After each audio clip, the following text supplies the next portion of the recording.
All right, welcome everybody. We're live. It is Sunday, time for an episode of the Hot Box. Very exciting. Got Gooey Rabinski and Professor Progressor back on the show. Going to talk about all sorts of cannabis, weed-related news, some CB receptor stuff, very interesting, and some review stuff. And should be a good show. So join us in the chat. Pound Hotbox Podcast on Freenode if you're into IRC, or hotboxpodcast.com/live. You can check out the site there. On with the show. On the seventh day,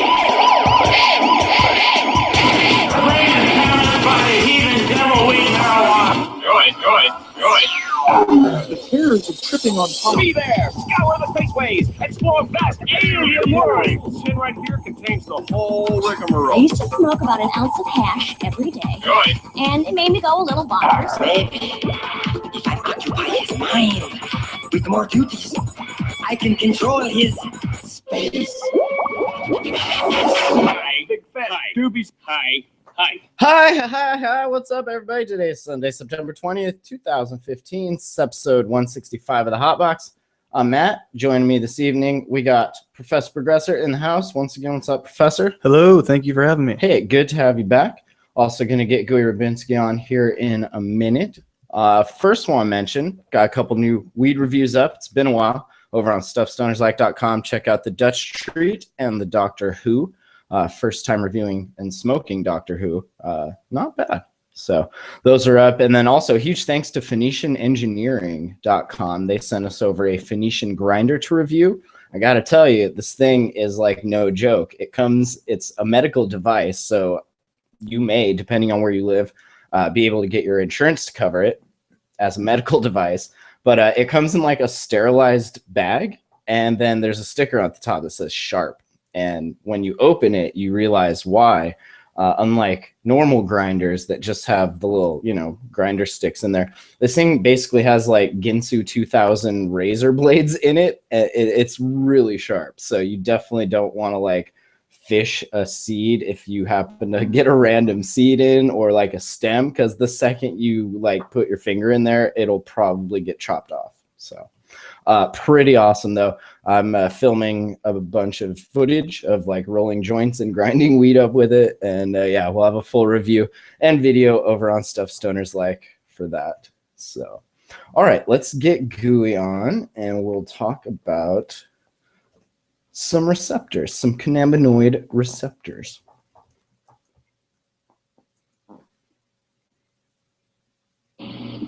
Gooey, you're live on the Hot Box. What's going on, man? Hey, how are you, man? Good to have you back. Gooey Rabinski, waxy.org, everyone. Always fun to be here. Oh, yeah. So we got the professor here, and we're going to have a little discussion on the CB receptors, CB2 receptors. Had a little article about a study, how they are involved in helping treat Alzheimer's, dementia, and MS, stuff like that. But I'm going to let Professor Progressor take it away, and then definitely feel free to ask any questions. But yeah, what you want to give us like the quick primer as far as what the CB receptors are and what they're involved with in the endocannabinoid system? Okay, so so what we know so far is that we've got two different types of cannabinoid receptor, CB1 and CB2, that have been well characterized. There may be others out there. We don't know that much about the endocannabinoid system yet, because we really don't have the research fully going yet. But CB1 receptors typically you'll find expressed on the neurons in your brain, and those are the ones that when THC binds to them, they will stimulate some sort of effect in your brain. And that's getting high or whatever. But there's also CB2 receptors, which are located in different areas of your body. They are in your brain and CNS, but not necessarily on your neurons. They're on other cells, like inflammatory cells, so things called astrocytes, and other immune type cells within the brain. So we're not entirely sure what that means, but preliminary evidence suggests that if we can target CB2 molecules that bind the CB2 receptor to areas of inflammation in the brain, we can cause the reverse response where there's an anti-inflammatory effect caused by these. And that's all the same cannabinoids, because multiple cannabinoids have they share a lot of the same properties as far as being anticonvulsants, anti-inflammatory, stuff like that. So is it any in particular, or do they all, it's just whichever has a higher affinity to bind into that receptor, or how does that work? Like, how does it know which cannabinoid is going to be in there? Correct. Yeah. Each cannabinoid is slightly different structurally. If you're comparing THC and CBD, for example, they look a little bit different. If you look at their structure on Wikipedia, for example, and that is good evidence that they have different targets that they bind, and those different targets would be CB1 versus CB2. In the case of THC and CBD, both of them bind both of the receptors, CB1 and CB2, but they bind to one much more strongly than the other. THC to CB1 and CBD more high affinity binding to CB2 receptor. So and that's here, what causes that. If you're watching live or watching the video after the fact, this is what this cannabinoid looks like, the molecule itself. So you can see that there. And so it's that shape, or is it a different shape? Like, is this the shape that it has that property for, or? Yeah, it just happens to fit in the binding pocket of that particular receptor a little better. And because of the way that the atoms are arranged within the molecule, they have a very nice complementary binding with the receptor site. That allows, in part, a high affinity interaction between the two. I see. So the closer they are to the receptor they're going to be inserted into, I guess, the higher the affinity, the more perfect the fit is. Yeah, imagine it to be more like a kind of like a lock and key. Okay. Where that's kind of an old methodology when you're looking at enzymes, or old terminology when you're talking about enzymes and substrates. When you're talking about receptors and their ligands, which in this case would be like CB1 and THC. It's still kind of the same idea. We call it an induced fit type model. So there's a lot of times where the molecule will bind to the receptor will slightly change shape to kind of encapsulate the molecule a little bit, or allow it to hold on to it a little better. And then the response within the cell will happen after that. So an induced fit is kind of like a shotgun wedding at the chemical level. Exactly. Yeah, it allows some crosstalk between ligands and receptors, which gives us interesting interactions and results as a side effect. This is some deep science. I'm glad you're here, Professor, because it's sad that cannabis consumers, fans of the culture, are relatively ignorant of all this, and I don't think they necessarily have to even approach your level of knowledge, certainly, but just understand that even if you don't understand CB1 and CB2, that there are specialized receptors. It kind of, it gives a great deal of insight into, if you don't believe in the efficacy of cannabis for, tons of medical conditions, you start to understand that when you see how well they pair in certain circumstances. Well, and isn't there's cannabinoids that are they called endogenous, or the ones that are made in our body, like what's that one? Like ENDO, so endocannabinoids is what we would call them, or endogenously. They're made by the brain itself, right? Right. Yeah, they're made within your body. And anandamide, that's the one? That's one of them. Okay, that's the one I keep reading about in the literature. Mm-hmm. Indeed.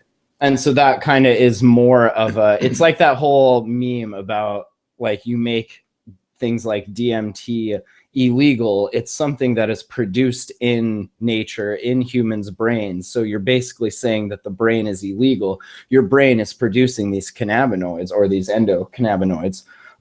And so are our brains Schedule 1, or like, should we all? I mean, it's a silly thing, but that's how silly the laws are made. They are created with zero education as far as, the research that's happening.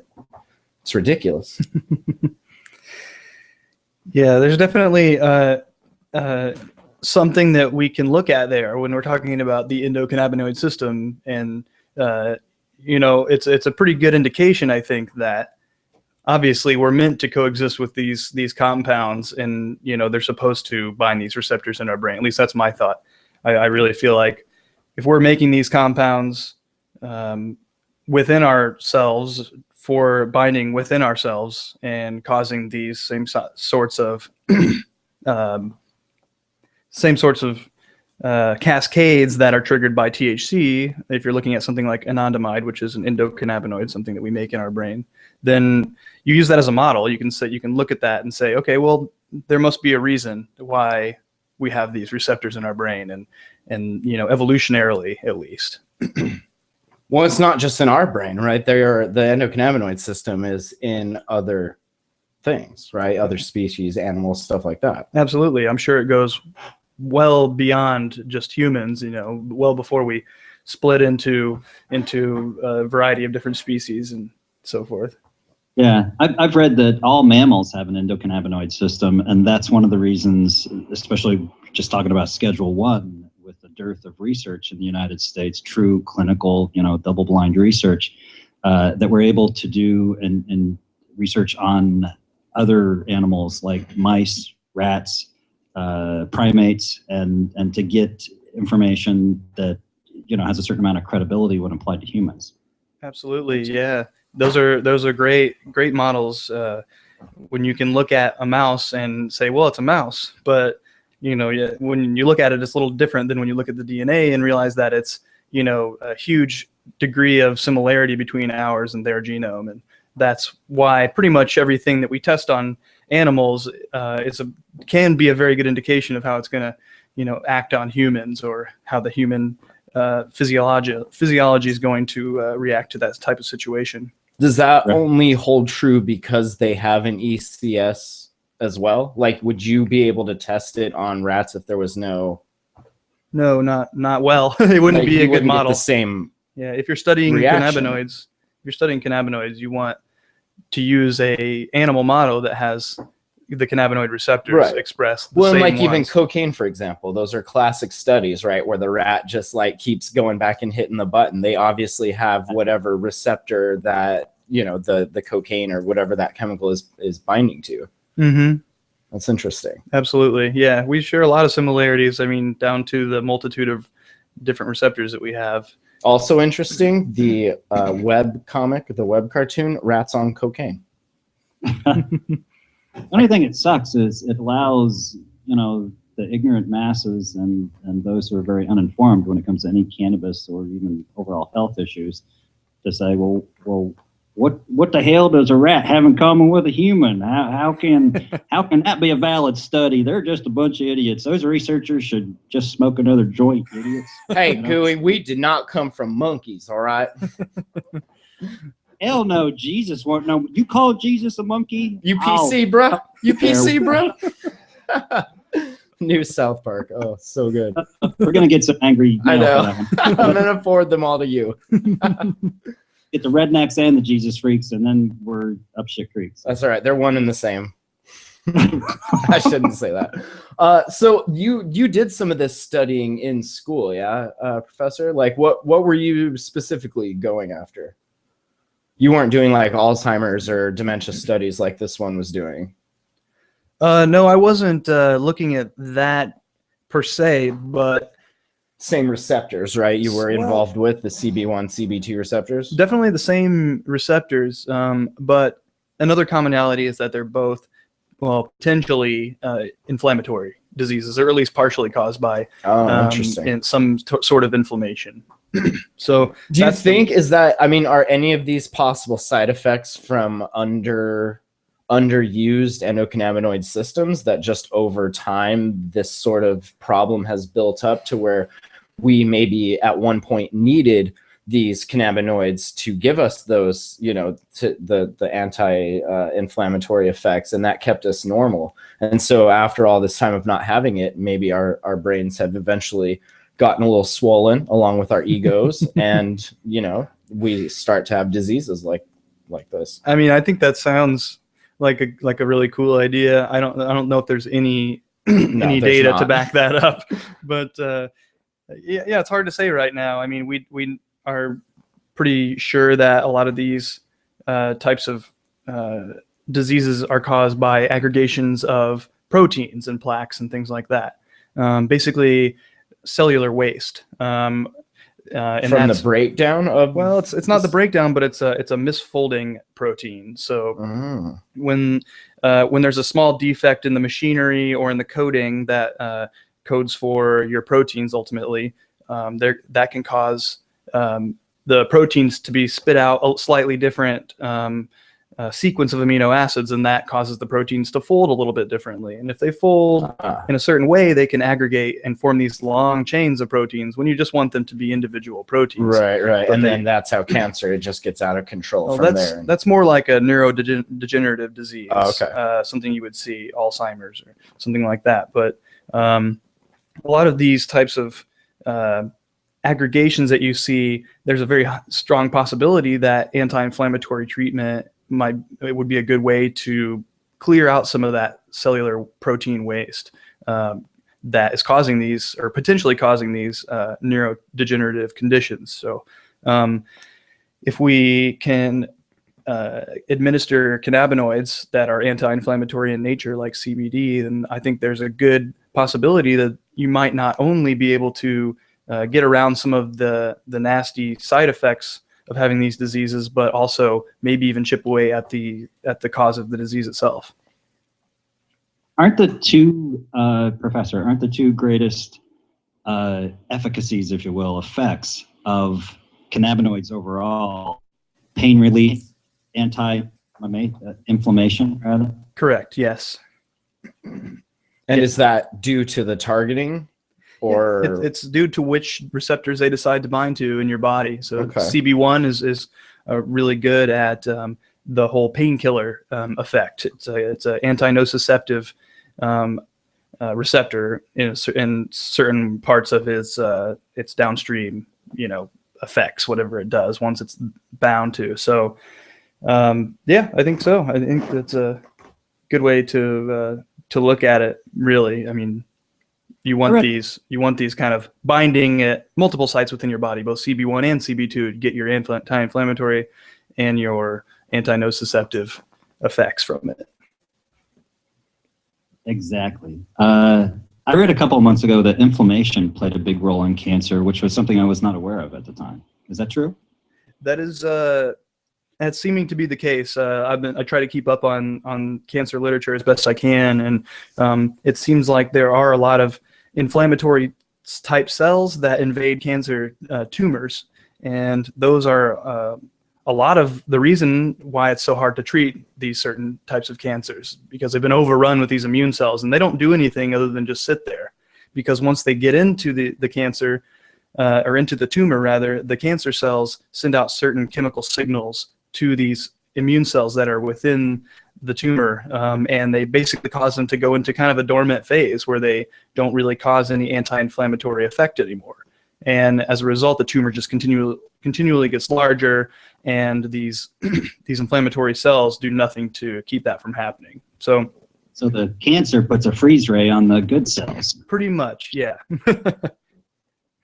So it's interesting, all the different facets of what goes into treating something like this. It's quite a conundrum, I think. It's very, very complicated, and that's why this whole Schedule I lack of research is just really.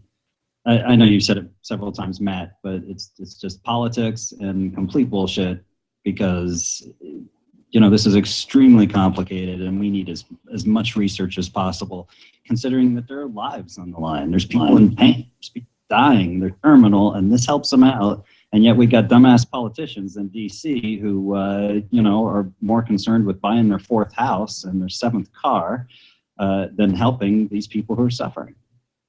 Yeah, I agree with that completely. I mean, you're not going to go to a drug company and say, well, people are going to misuse this drug to get high on it, so we should, we shouldn't let people have this. It's like, no, you're going to regulate it like you've been doing, with all these other drugs, and allow patients to have safe access to it.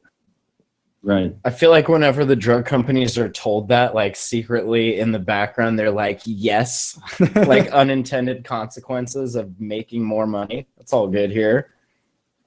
I mean, a lot of them were under investigation, as we were reading earlier, as far as like having people go and tell the doctors that like, oh yeah, here, we'll give you money for prescribing more of this. It's safe, it's fine. And then it like kills people, and they're like, well, we didn't tell you to do that. I mean, it'll be interesting to see if any more like major receptors like this are found. I mean, is that what kind of research needs to happen for that? Like, are there more that we don't know about? Well, I mean, that's the question, right? Is it what I don't know, we I'm know asking about? you. How many more do we not know about? I don't know. That's a good question. Like if you look at the serotonin receptors, for example, there's a We huge, know all about huge- those, yeah, don't we? We do. We're allowed to Weird. study those, but there's also a huge number of those, and that might just be a characteristic of that type of receptor. Right. There may just be 2 cannabinoid receptors, but I have my doubts. I definitely Do you would think keep there are more, looking. in your professional opinion? Absolutely. I think maybe there's a 3rd, a 4th. I don't want to, sound stupid. I think there will be CB420. I mean, we'll start naming them like exoplanets because there'll be you so discover many. it. You find it. You'll name it. All right. I'm going to need you to operate on my brain first. That's CB 4.2. Gotta get it right. CB4. It's a good movie. Well, that's cool. And it will, the more that this gets re-legalized and out into the public knowledge, the less of the silly, like, oh, we didn't come from monkeys and mice. This is like the less of that we're going to hear, because it will eventually become common knowledge. I feel like right now we're still fighting against the, all of that propaganda that's been poured on people for so long. It's hard to erase a lot of that training, Oh, yeah. Oh, hell, there's millions of cannabis consumers who think that it's killing their brain cells and not good for them. Right, Just yeah. because it feels The whole dumb stoner stereotype, right? Like I like the hashtag successful stoner on Instagram, because it's like pictures of people that like smoke weed all day like us and go to work and like drive nice cars, and they're living life, but they smoke weed instead of drink. It's cool, opposite of the normal stereotype. You guys have careers. You're daily smokers, or vapors, right? Yeah, hashtag successful stoner. Well, There you go. We got to break the stigma and the stereotypes. It's just ridiculous. I really like some of the stuff I'm seeing coming out of Green Flower Media, with their whole coming out green, and they've got some excellent writers and videos. But it's just, it's just an effort to break down 80 years of lies and propaganda. yeah. What's a really good help actually is your book. I just finished it the other day, and it's short enough and concise and well written that you could give it to your family members that are maybe either on the fence or are still in full-on haterade mode. Like it's totally something that's like, okay, you don't have to believe me because I'm a biased pothead, but here, read this book and then see for yourself. It's one of those. I like it. I always appreciate you dropping the name of the book. I appreciate it. But it's funny you mentioned it that way, Matt, because it's exactly why I wrote it. And quite frankly, I kept in the back of my mind envisioning my mother. And it's like, okay, if I make it too long or too complicated, she was just the filter. If it's something that she's not going to get, then it should not be in the book.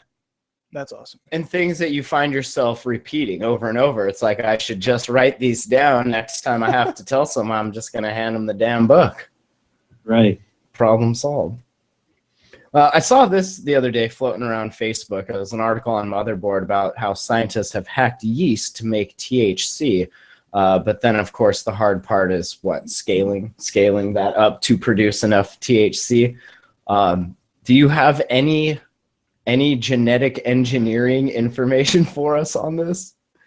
Are you familiar with their paper at all? Yeah, I've skimmed through it a little bit. It's a really cool paper. I like that they're kind of trying to get around having to grow plants to make THC, because growing plants isn't always the easiest way to get medicine, when you're trying to make it in large quantities. It depends what you're doing too, right? If you don't need the plant, like if you literally just want to isolate the THC, like that's a whole thing you got to do. Oh yeah. To get that one thing out of this plant, which is full of all sorts of things. Right. So that's kind of one of those situations where, you work a little bit, you benefit a little bit, you work a little bit, you benefit a little bit. But right. In this case, they're doing a lot of work up front to hopefully make a sustainable yeast model that will continually just spit out THC. And yeast has been used to create other things like this, right? Yeast is one of the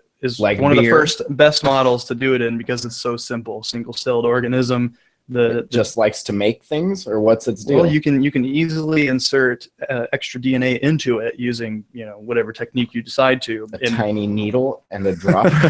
Well, not necessarily like that, but they can get plasmids and other sources of new DNA to be put into the yeast, and then the yeast expresses that DNA as if it were a cannabis. You give it the cell. instructions, and it activates it once it gets read through. Exactly. You tell it how to make it, and then in this particular case, they gave it the precursor basically what they did was put in the DNA to express an enzyme called THCA synthase. So it's delta-9 tetrahydrocannabinolic acid synthase, which is essentially the enzyme that will create THCA, which is the precursor to THC. Right. So if you're smoking your flower, it has THCA most of the time, and when you burn it, that converts the THCA to THC, essentially just decarboxylating it. If you're more familiar with that terminology. You're dropping the acid, basically. Yeah, the acid in the form of CO2. Gassing off CO2, right. Right, exactly. And then that's the active form, THC, delta-9 THC. But to get THCA produced by yeast, they've inserted this gene such that it will make this enzyme. And the enzyme will make THCA from the precursor to THCA, another small molecular framework that looks kind of like it, but it needs to be modified by the enzyme first to become THCA. So they still have to feed it this precursor in order for it to work. It can't just make it from sugar, for example. Right. But the precursor is more widely found, or what's? Well, it's not really cheap, and it's you might have to synthesize it, or you have to find other ways to get that precursor because it's still kind of a complicated precursor. Right. If you can start with something simple like just feed the yeast sugar and it spits out THC, that's ideal, and that's what they'd like to aim for in the future. That's why this study isn't able to be really sized up. And is this better than using or synthesizing it on your own, like using the synthetic version, because it is the true form, right? Well, no matter, that's the thing, like no matter where you get these molecules from, it's the molecule. So THC, delta-9 THC and delta-9 THCA are the same compound, same molecule, no matter whether you extract them and purify them from the cannabis plant, or make them from yeast, or synthesize them in the lab. Any of those things. Okay, so the synthetic analogs are going to be slightly different then, which if you're doing research, it wouldn't work because it is slightly different. Like if you went to just some research lab online and ordered a few synthetic cannabinoids, this would be better if you are trying to specifically work with THC. Yeah, well, that's the thing, like, it depends what you're doing. It can do whatever you want it to do. And that's the nice thing, is because the cannabis plant has already provided us with the cannabis, or we've already figured out the cannabis genome, essentially. And we know what small section of DNA within the entire, set of chromosomes of DNA within the plant. We know which section of DNA is exactly used for expression of this THCA synthase enzyme. So we can just make that little section of DNA and insert it into the yeast to make it make THC. But if you're trying to make this enzyme THCA synthase, but it's not making the actual THC, you have to feed it this precursor that's similar to THCA. The synthase is what you're feeding it. It's making its own synthase. So what are you feeding it? You're feeding it the precursor to THCA. Which is what? What is it? Do we know? That's what I was wondering. Like, what are you feeding this? I think it's CBGA. CBG, yeah, Yes. you're Oh, right. so you're feeding it another cannabinoid. Cannabinoid, yeah, exactly. Because if you Okay, look I within the cell of a cannabis plant, as it's producing THCA, it's also producing CBGA. Is that And- the stem cell type one that can turn into either or is that a different? CBGA, I think, can also be CBD. Okay. It can also go to CBDA, as well as THC, unless I'm mistaken, but I'm pretty sure that's the case. And this is a plus plug, but for people who want to learn more about CBG, there is an article on Waxy. It's CBG, the traffic cop of cannabinoids. And it talks about how CBG is the source of all these other cannabinoids. And again, it's very complex science, but it really gives you some amazing insight into, kind of the whole chain of what's occurring. Right, exactly. If you can picture this this enzyme that they're putting in the yeast, or that the yeast is now expressing, to be like the roofer on a house, where everything's pretty much ready, just got to put the roof on. So CBGA is the house without a roof. It's it can do something on its own, but until the enzyme modifies it, puts the roof on the house, after that it will become THCA. Just small modifications. So is that what dictates which cannabinoid it will eventually be? Yeah, which depending on which substrate goes into the enzyme, and also which enzyme is actually expressed, because this is the particular one, THCA synthase, that makes THCA. Oh, okay. So if you express a different enzyme, it would generate different. Correct. I see. Correct. Interesting. So you could use the same yeast to create both cannabinoids. Yeah, you if could. you fed it, a string of both of those. Yeah, absolutely. Like there's a CBDA synthase as well. So if you had THCA synthase and CBDA synthase in yeast, it would create both THCA and CBDA when you fed it CBGA. Interesting. As a starting material, essentially. Now, what if? Yeah, go ahead. We're talking about acidic precursors for cannabinoids. I've written a lot about cannabinoids and terpenes on Waxy, and I got a response from a reader a few weeks ago, who said that THCA and any acidic precursors should not be labeled cannabinoids.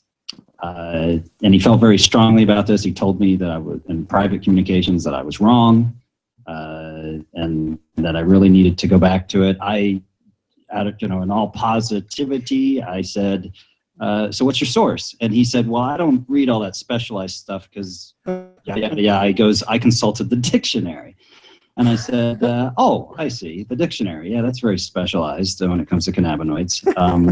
So anyway, I told him in all sincerity that I would check with some of the more science-oriented folks I know. So I wanted to ask you, is an acidic precursor like THCA or CBDA, can it technically be considered a cannabinoid? I would consider it a cannabinoid personally, because even though it still has the acid on it, which slightly changes the structure of the molecule, it still binds to the cannabinoid receptors. So if you look in the dictionary of even the dictionary will tell you that a cannabinoid is something that binds to the cannabinoid receptors. And even if it has a very low binding affinity and therefore a very low potency, it still binds. And to me, that classifies it as a cannabinoid. It also comes from the same chemical framework, molecular framework, as these other cannabinoids. I would consider it a cannabinoid personally. So you would almost consider it a precursor if it didn't have any of those properties on its own, right? But because it does have some of them, it is considered a cannabinoid. If this were, for example, something that we made novel, something that was brand new drug that we made in a pharmaceutical company, we would call it a prodrug. And that just means that it's a slightly, hopefully it's an inactivated version of the active drug that passes through your system once and it gets converted into the active form by your liver enzymes or kidney enzymes or something like that. Okay. But that's not necessarily the case with this one. But it's I would call it something more like a prodrug, where but it still binds to those receptors slightly. It just doesn't have the same effect that it does without that carboxylic acid on it. And when you're smoking flowers, and even some extracts aren't fully decarboxylated, like you're doing that converting on the fly, basically. As soon as you hit a lighter to your flower, you're turning that THCA into THC, and then it's going in your system. But now you can also eat it where it still is not fully decarbed, and you're getting the THCA and the THC. Is the THCA doing any binding of its own, or is all of that done by the THC and you're just kind of passing through the THCA, or what happens to that when it gets in there?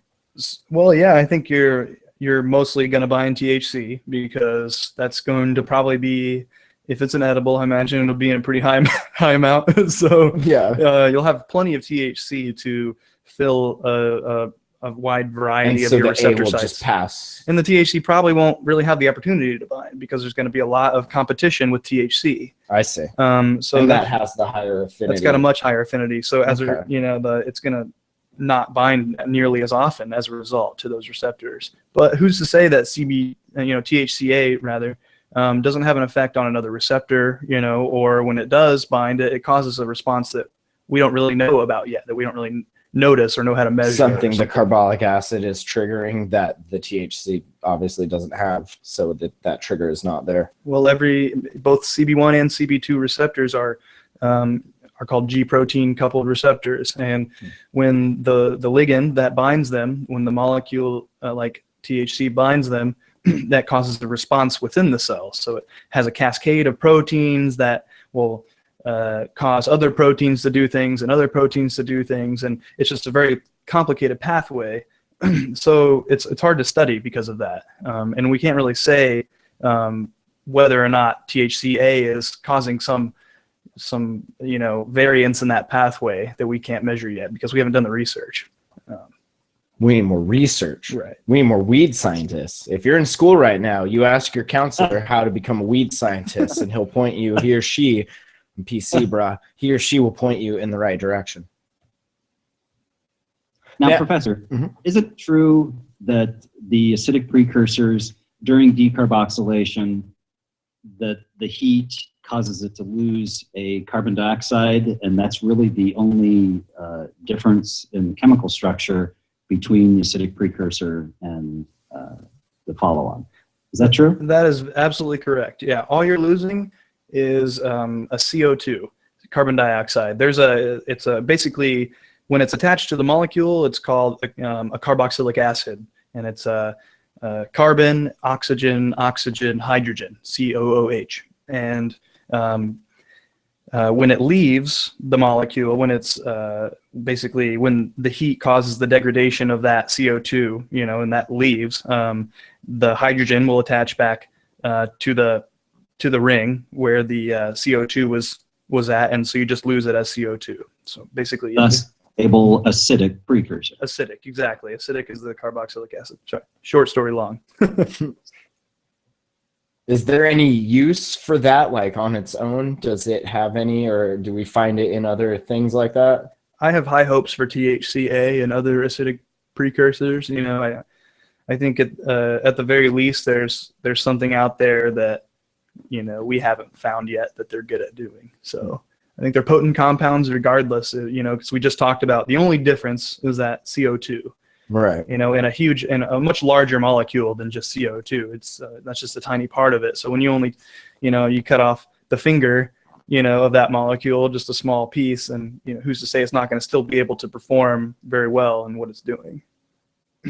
And that's just talking about like the cannabinoids. When you're decarbing, usually you're also getting rid of some terpenes in there because they're volatile, right? So they're kind of evaporating or doing whatever they're going to do. We know that some of those potentiate the cannabinoids. Does that kind of happen in the same way, or how does the potentiation work? Like with myrcene, for example, that's a good one that it seems to increase the effects of the THC. I'm not too learned on potentiation of THC from terpenes. I know that it's something that they're really looking into now, because they can science is starting to agree that this is, I think, a very realistic possibility. But I don't know exactly what kind of crosstalk is happening between the receptors that bind the terpenes and the receptors that bind the cannabinoids. You know, it seems to me like there is some, though, based on the fact that we do see some sort of feeling of potentiation when you have like a strain that's high in myrcene or something like that. Right. Especially like when you get results back and you're like, man, that weed was really strong and it only has like 15% THC in it, but it has a whole bunch of myrcene and pinene and limonene, like a really nice terpene profile. And it's interesting the way the recreational market works because they're basing it on the THC numbers, which is causing growers to grow, you know, selecting for that, which may be limiting in the other areas as far as like terpenes and stuff. And you can't always, I want to say you're going to lose some really good strains, but you're not going to see, you know, stuff like that out. It's all just going to be super overloaded like THC steroid buds, you know? Right. Yeah, that's a nice thing about the flower itself, is it's just got such a nice like combination of cannabinoids and combination of terpenes, and that's why they're always also different. The feelings are different from all of them, and it's a very well-rounded medicine, I feel. But because it's so new, the market doesn't understand that yet, and so the market is selecting towards high THC content, which is causing the growers to select towards high THC content, which is going to have like a way offset market, I think, eventually. Well, right? You're going to have all the one side and none of the other. I think it's just a result of big pharma and what their ideals have been for the last 30 years or longer. You know, it's all been about small molecule, organic synthesis, personalized medicine, stuff like that. So, you know, we're trying to make brand new molecules to bind these receptors to cause a response that's hopefully beneficial if you're trying to treat a disease or something. But, you know, really, a lot of times nature is I think should be the blueprint and what we look at, because nature already takes care of these interactions. It makes cannabinoids for our endocannabinoid system to bind, you know. Hey baby, nice terpene profile. Are those terpenes in your pocket? So Can marijuana live, or THC, can it live on a meteorite? Because I keep seeing this silly story passed around Facebook, and I just want to know, did the meteorite like crash into a field that had pot in it and that's where it came from, or do we really have aliens in space putting THC on things? I think it's 100% bullshit. Okay, that's all I wanted to know. Thank you. Because, well, it's fun to think that, you know, like pot smoking aliens, you know, somehow like spread their DNA throughout the earth millions of years ago or whatever, and, you know, led to our evolution. I would love to think that's the case, quite frankly. Hell yeah. But yeah, this is just the most ridiculous stuff I've heard. Coincidentally, I had a musician friend just this afternoon hit me up on Facebook and say, hey, check out this article. And I was like, I hate to break your bubble, dude, but I feel like maybe whoever was handling the meteorite in the lab maybe didn't wash their hands all the way and maybe had some weed residue with some THC in there. I think that's 1,000 times more likely. The comments in here are pretty fantastic. Pothead researchers are the worst. It's just terrible. But anyway. We never get anything done. I was going to do that research, yo, and then I got high. What are you, Afro Man? It's about self-control, people. Self-control. Did you guys see this? Was kind of interesting in Colorado, because apparently they've made so much money in taxes that there was some sort of loophole where for a day they offered tax-free weed. Now you still had to pay the, what was it, like 2.7 or whatever their sales tax is, but you didn't have to pay the weed tax. And it seemed like it was a good deal for customers. The article here, though, says that even for the dispensaries, it was awesome because they didn't have to pay their 15% excise tax. That's like $300 a pound right there. It says one owner a gentleman named Tim Cullen, he saved $45,000 before he even opened his doors that day. It's a good day. Wow. That was a damn good day. It's a Lexus day, damn it. No kidding. They say the tax waiver was triggered almost 2 years ago when Colorado voters approved 2 taxes on the weed, 10% sales tax for shoppers, 15% excise tax for wholesale growers. Ahead of that vote, state tax analysts miscalculated the overall state revenue. The error then triggered a mandatory suspension of the new pot taxes. So they decided they were going to just waive the taxes for 1 day. And the voters will have to go back in November to then re-vote on it if they're going to let the state keep that $50 million in pot taxes that it collected. 50 mil? Is that all? 56, I think. Yeah. But, Huh. yeah. Huh. It's not bad. That'll do it. That's a little It'll bit. cost them $20 million to give it back because of administrative hassles. Right?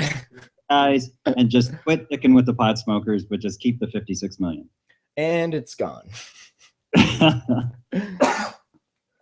They estimate a 1-day suspension would cost the state between $3 and $4 million in lost taxes. An estimate the state marijuana regulators did not update. They're just going to keep that on the down low. You That's know, fine. in their defense, I'm glad they underestimated instead of overestimating, because the press headlines are a lot more favorable to our culture because of that dynamic.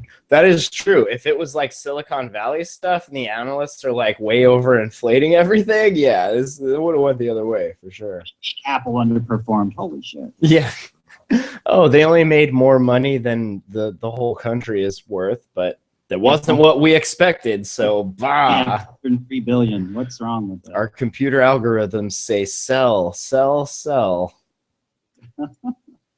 I thought this was kind of interesting. A little side effect of this, Washington recreational market. There was something in the bill written in about if you're under 21 and you have weed, it's a felony no matter what. And it used to just be like a misdemeanor, but now it's bad, and that's kind of ruining kids' lives. I mean, if you get a felony for a little weed, like that's a mark on your permanent record. They don't give you a felony for alcohol. Right? No, they give you an MIP and slap you on the hand and tell you next time drink at home with your parents. So this is in Washington State? Yeah. And the one that helped sponsor the bill, Ann Rivers, she said, we have to send a message to our kids that this will hurt you in more ways than one if you decide to participate. Not only we're gonna ruin your life if you choose to participate in this. Which, I mean, I get it. You don't want kids running around getting drunk and high and everything, but do you want to give them felonies for it? Well, not only that, but you lie to the youth in the first place. They're raised, they're programmed to distrust government. They know government's full of shit. I have 2 teenage daughters, Nice. okay? And so the more bullshit that comes out of government and people, Ann Rivers, the less they're even going to listen. So she's really her own enemy in terms of her message.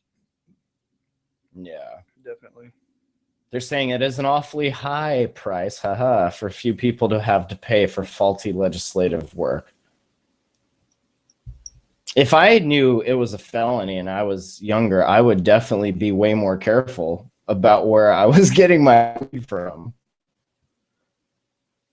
Yeah, that's tricky. I mean, I don't know about you guys, but I smoked the first time when I was 14 years old, and I'd hate to think that 14-year-olds aren't the most experienced, brightest people on the face of the earth, and I would hate to think that because of just some youthful indiscretion that I would have a felony or a long time in juvie and all just totally derail my life at such an early age. Yeah, especially like you said, where that's nowhere near what the fee, I guess, or the fine for alcohol consumption is, and then you're messing with a far more dangerous substance in alcohol than you are with some weed. And honestly, I don't know how old you are, Gooey, but when I was 14, what we were smoking probably wasn't even weed. So you'd be happy to have a wasn't spice. No, it wasn't. It was just really terrible weed. It's it's really sad that we have to give youth a message of danger and hide the science from them and because I think personally it all comes down to culture wars. Yeah. Forget the science. The conservatives certainly want us to forget the science. Already been forgotten. More that it's in our favor. But I don't understand this. It's always pot is dangerous. What about the kids? What about the kids? What do you mean? What?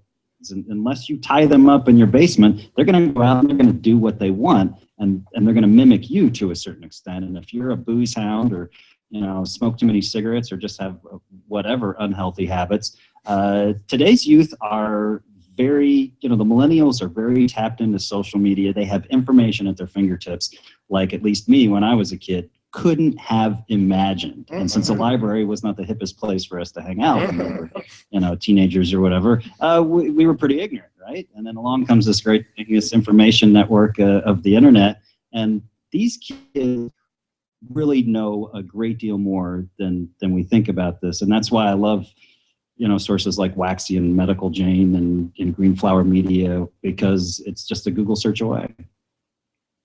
Yeah, I couldn't even imagine it having that stuff when we were that age. Like it would, I don't know. I feel like one slip up and like you are publicly shamed just like instantly. Back in our day, you didn't have to worry about that so much. I think there's a lot of kids who are doing the opposite of their parents. If their parents are, again, smoking cigars and drinking too much booze, I think that pushes them into other things. Hopefully, not too many hard drugs, but if it pushes them into cannabis, well, that's certain. I view that as a good thing, and I don't care what their age is. I'll go on the record saying that. I don't care if you're 12 years old. I'd much rather you smoked a joint than drank 7 beers. Yeah, absolutely. It'll be interesting to see what happens here in Oregon. There's some articles coming out about the countdown to their recreational sales of weed happening. Oh, baby. I know. Are you are any of us gonna go there for opening day to go buy some overpriced weed? I mean, I can buy some overpriced weed here locally if I want. Probably should, just to say you did, right? Yeah, I don't know. It's one of those things, It's one of those things. I wish I was writing for an outlet right now that could afford to send me there just to cover the opening day, because I think it's going to be great. Oregon, especially Portland and Vancouver, Washington, one of my favorite places in the universe. So I think it's really, really cool that this is coming down, and I'm really looking forward to how it's going to influence future episodes of Portlandia. Yeah, it's a great show. It is. So it just kind of, the article goes through like who can buy it, what can you buy, amounts and things like that. You can purchase up to 7 grams of weed a day. That's barely enough for my habit, but they say you'll get between 7 and 14 joints depending on how Pinner-esque you roll them. The law also allows people to buy 4 starter plants if you want to do it yourself at home.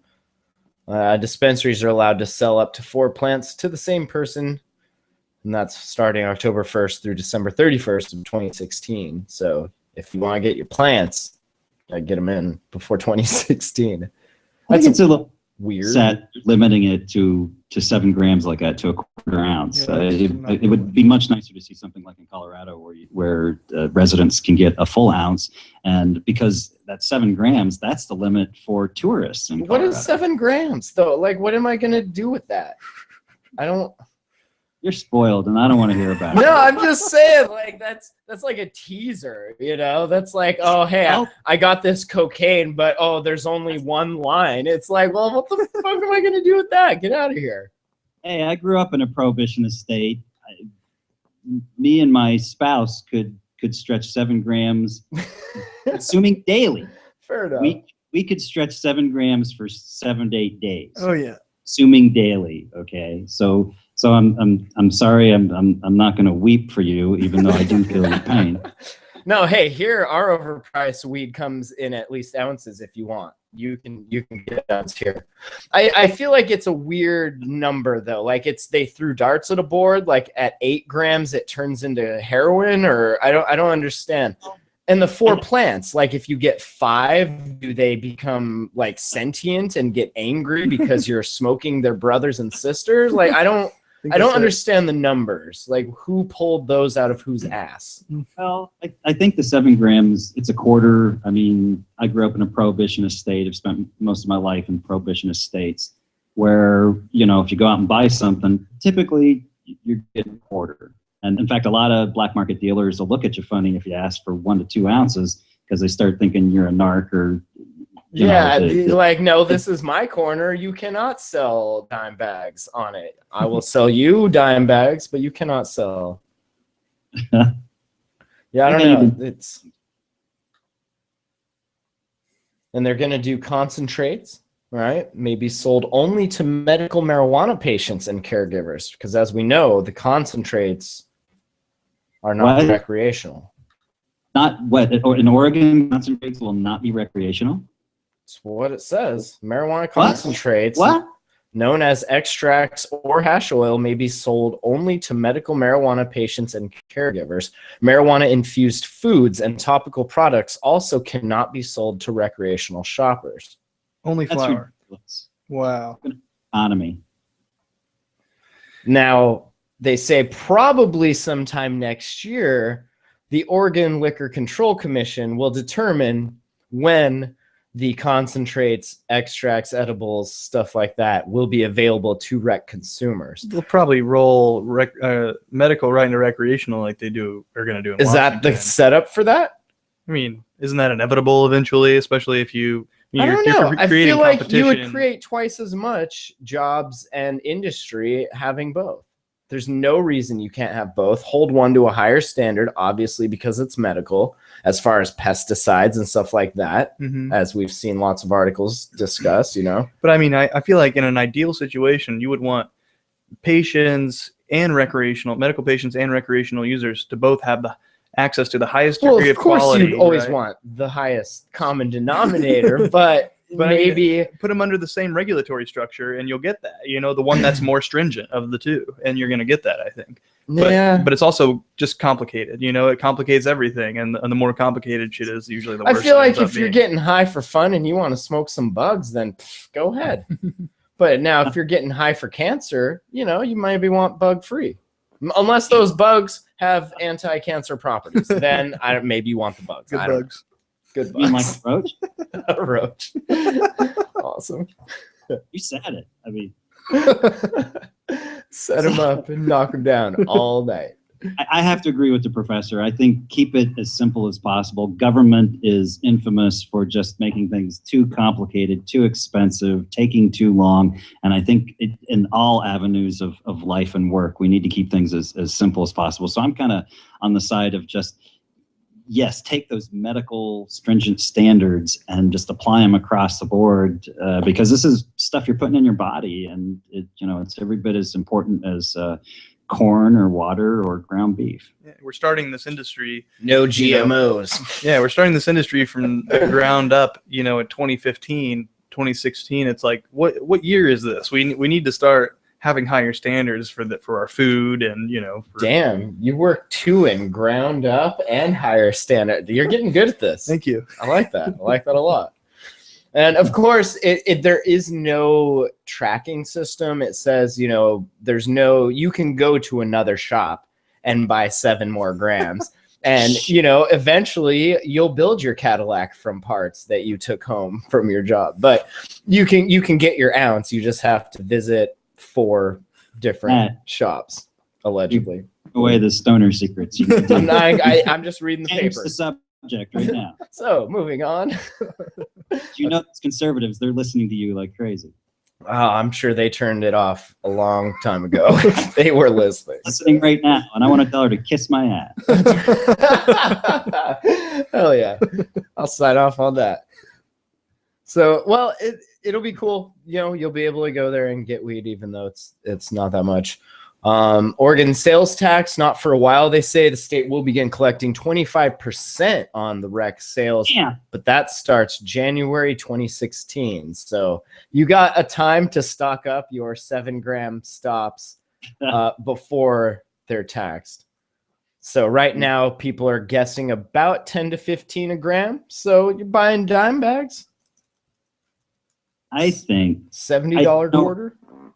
And regarding some of the stuff you said earlier about the article you read, I think they will eventually make edibles and especially concentrates available to recreational consumers, because I think they're going to get a taste for some of the tax revenues, and they're going to say, "Holy crap! If we let rec consumers have those too, we'll double or triple our revenues."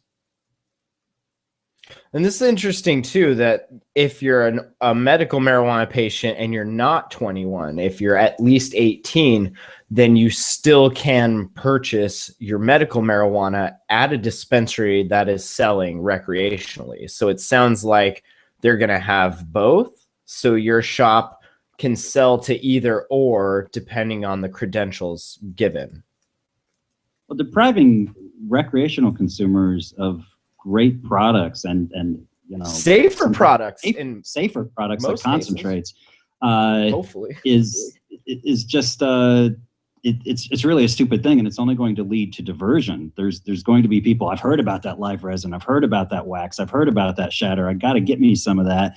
And here's a medical user who has a little extra and they need to pay the rent. So diversion is a big issue here, and it's just the old prohibition model doesn't work. They should just let everybody have everything. That's weird. You know where else I seem to recall, what'd you call it? Diversion happening in the pharmaceutical industry, actually, where maybe a patient got a whole bunch more pills than they needed, and maybe those were pills that on the street, I don't know, went for, let's say, $1 to a milligram.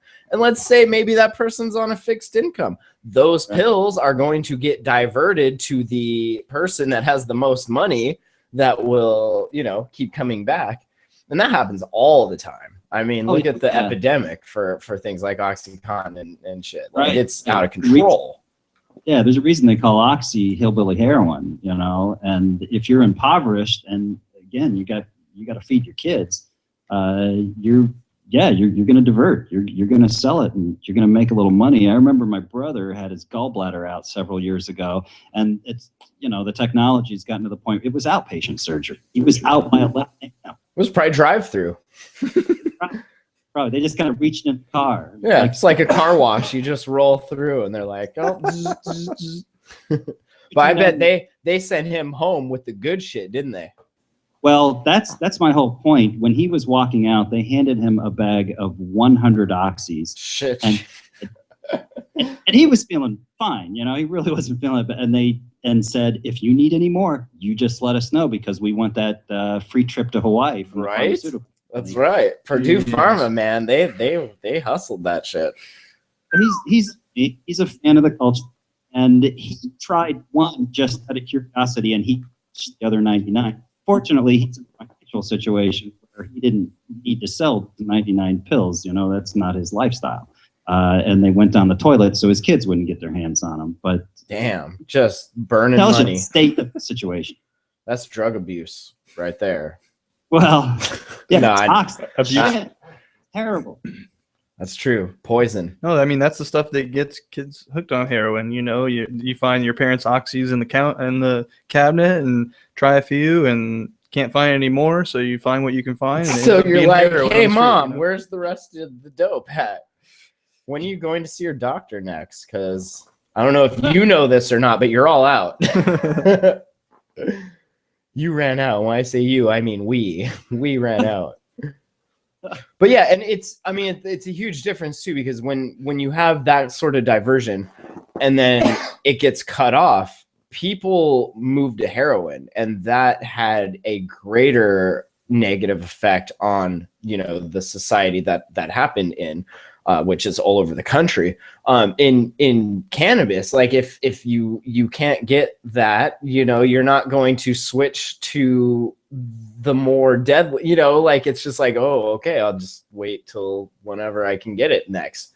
You don't, your body isn't in the kind of pain that opiate withdrawals cause you to go seek these other more dangerous drugs. I would say Oxy is more safe than heroin because it is measured and you know what's in it unless it comes from Russia or India. Whereas heroin, you have no idea what's in it. So that's the only reason I say it's safer. They're both equally dangerous. It's known shit, and the heroin is unknown shit. Exactly. Yeah. You have your knowns Shit and your regardless. unknowns, and your known unknowns and your unknown unknowns, right?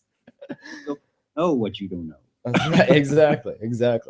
So I don't know. That's when they talk about things like that, like that's what I always am reminded of. And even the same with alcohol. I mean, how long has that been illegal for people under 18 and then under 21? And guess what? How many MIPs do you write a night? You know, I mean, it's happening. It happens. It happens in everything. Kids aren't supposed to drive cars. Guess what? They do. They're not supposed to smoke cigarettes. Guess what? They do.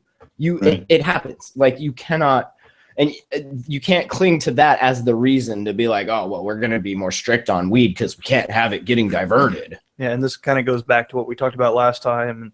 It comes down to education, you know, like Right. educating kids when they're young and are young enough, you know, to understand at least, or old enough to understand it rather.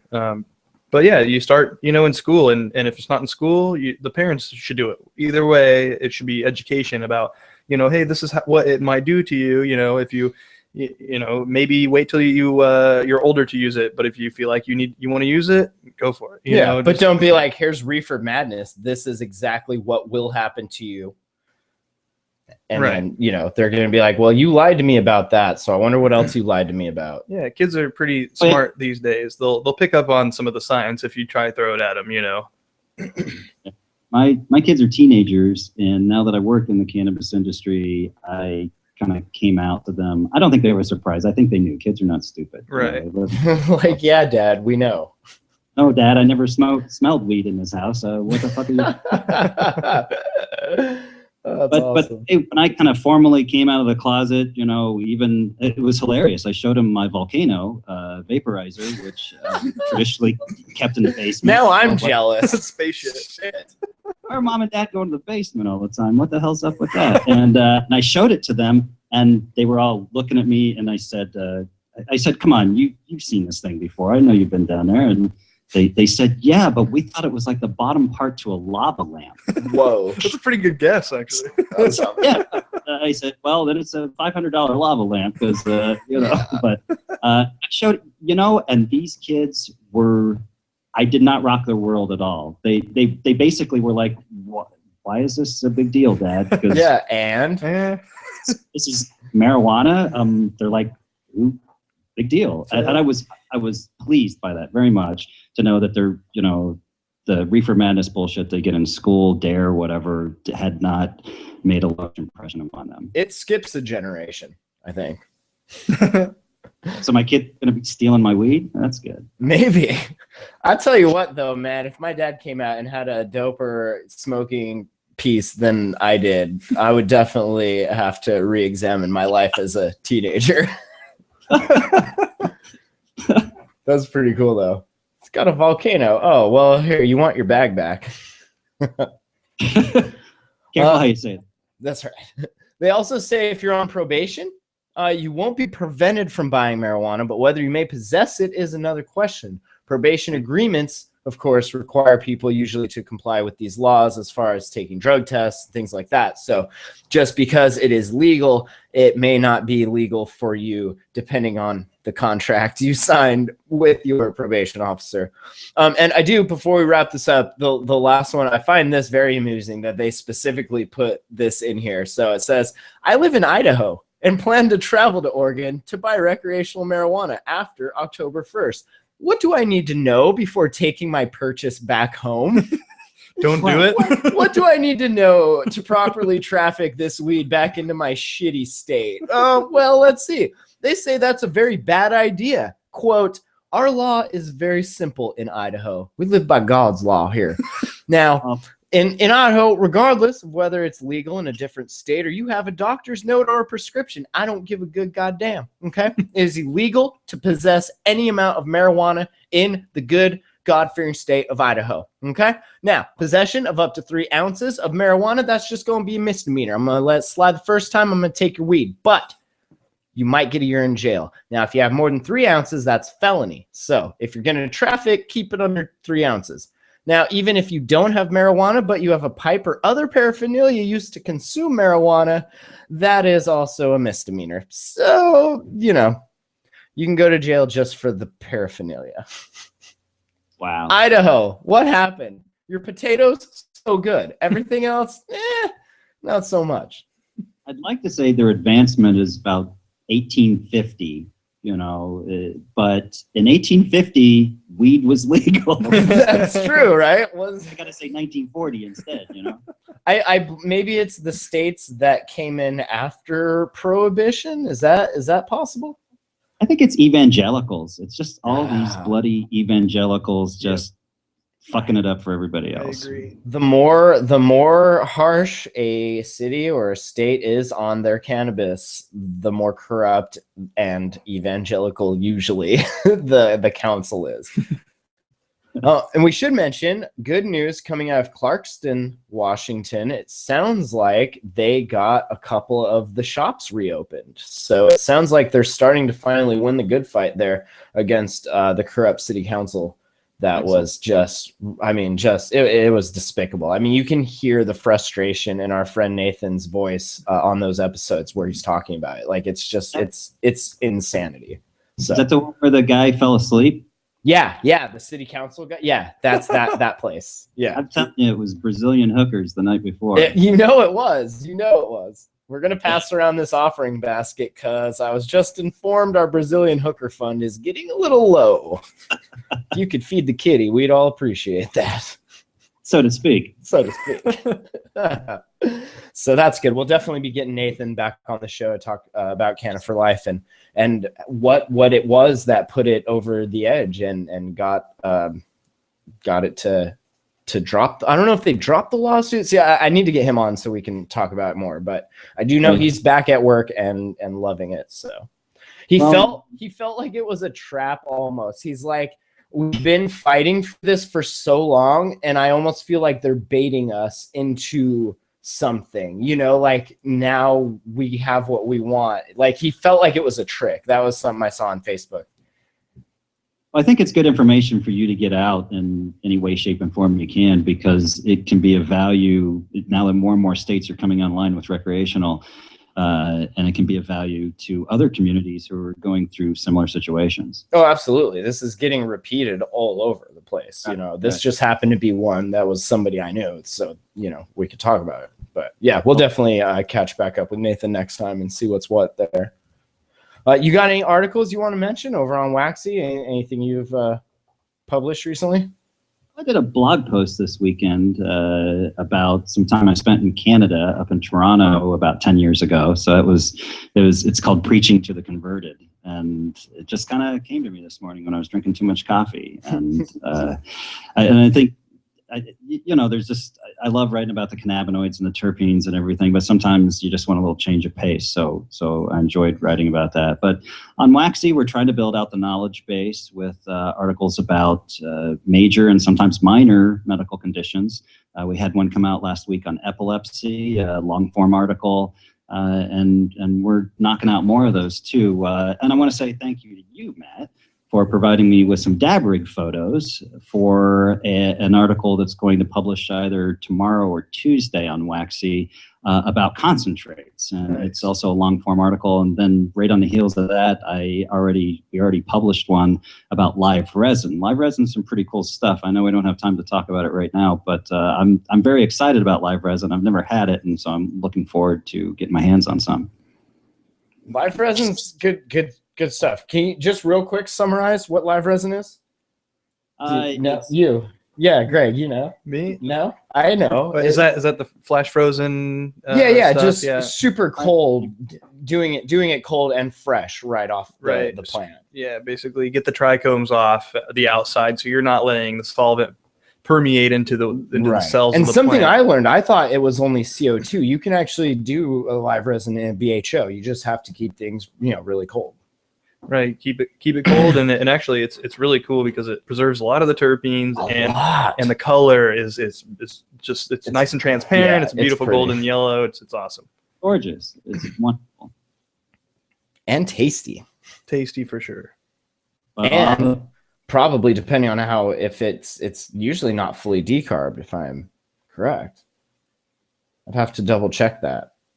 But I think part of the allure of it is that that's what gives it its stability. Mm-hmm. Because when you decarb, it makes it less stable, I guess. Yeah. We'll talk more. Best aroma. Yeah, For sure. it is. Especially, I mean, depending on what you smoke on normally, because it's still pretty rare. I mean, it's expensive if you get it in shops, definitely up here, but it's just not a normal thing. It's almost like the celebratory champagne that you've been saving for that promotion. It's like that. There's like a jar of a little piece of live resin getting saved for whatever. But yeah, good stuff. We'll put links to all this stuff in the show notes at hotboxpodcast.com. And like I said at the top of the show, I got a couple reviews out. Dutch Treat and Doctor Who, some pretty great strains. So check them out, stuff stoners like. And then this thing right here, the Phoenician Grinder, very exciting. If you're watching here, look at those blades. They are literally razor blades in this thing. So it does the grinding for all of your medical cannabis stuff. Check out PhoenicianEngineering.com. If anybody tries to steal your herb, in the middle of the night, you just open that sucker up and just gouge them in the face. It is. You could completely just like do massive damage. There'd be a blood trail. You wouldn't even have to be awake for it. Oh yeah, you find them the next morning. The Chromium Crusher, like it's got weight to it. It's more of a bludgeoning tool, but the Phoenician, it's got that finesse of like a Ginsu. Especially, it's got really strong magnets in here. Now, if you had metal, something as I do here, it will definitely like latch onto it and then cut the shit out of your face. So, just keep that in mind. It's a medical device. Be careful with it. It's very sharp. So check them out on Instagram and their website, PhoenicianEngineering.com. Nice. Daddy, there's a man in the bushes, and I think he's bleeding. What's all this about? Where's my weed at? Steal my marijuana, girl. My goddamn weed. All right, cool. Well, hey, it's been a blast as always. Gooey Rabinski, thank you for joining us. It's an honor. Thank you again. Cool, man. We'll have you on next time. Check out his writings over on Waxy. Professor, always good to have you on. Thanks for having me. Appreciate it. Good talks today. Email info@hotboxpodcast.com. You can leave a message for the show at 406-204-4687. If you got any weed questions, any extract questions, any questions for the professor here about receptors, stuff like that, just send them over and we will get them answered for you. So follow us on Facebook, Google+, Twitter, all that stuff. Got an Instagram account. #HotboxPodcast for amazing, sexy fan signs. Give a shout out to all the cute girls on Instagram giving us Hotbox Podcast fan signs. Gotta love that. So thanks for listening. We'll catch you all next time. Peace.